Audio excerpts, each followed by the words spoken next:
The Sleeping Beauty paradox is usually presented as a puzzle in probability, and people immediately begin fumbling for coins and fractions as though arithmetic alone were going to rescue them.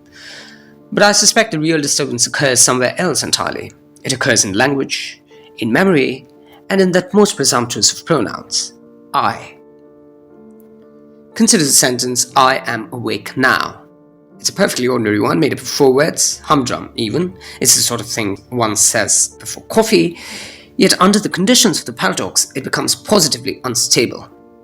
Because every important word in the sentence is parasitic on context. Take I. We imagine it points to some enduring sovereign self, an uninterrupted tenant of consciousness strolling elegantly through time. But does it really? Well, not here.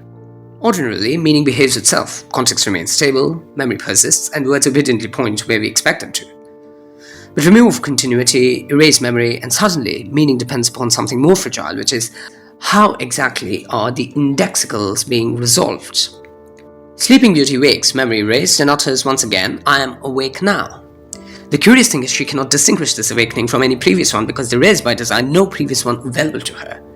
Memory has been scrubbed clean, experience begins afresh. Each awakening produces the very same sentence. The language survives unchanged, but the utterance carries no memory of its predecessor. Each event stands alone, isolated like sealed chambers of awareness.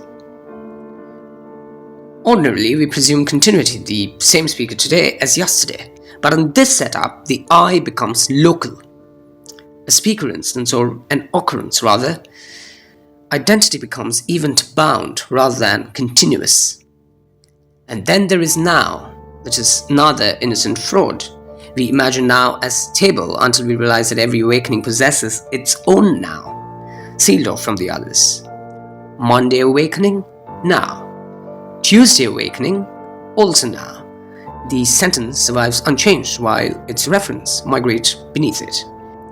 In heads, Beauty wakes once. In tails, she wakes twice.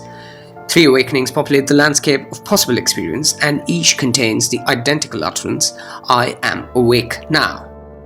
And here one encounters the genuinely unsettling part. The sentence does not reveal which awakening she inhabits. It cannot identify its own speaker instance. Language continues functioning with perfect grammatical confidence, while the thing it allegedly anchors, the stable self, becomes strangely evasive. Each awakening begins as though nothing preceded it. There's no continuity or retained narrative. Only the immediate authority of the sentence. I am awake now. The paradox then is not merely mathematical. The very same utterance admits competing resolutions. Does I refer to one enduring observer? Or does it merely refer to the local speaker of this awakening? The sentence is the same, but the anchor is different. 1 awakening under heads, 2 under tails, 3 total observer moments distributed across the system.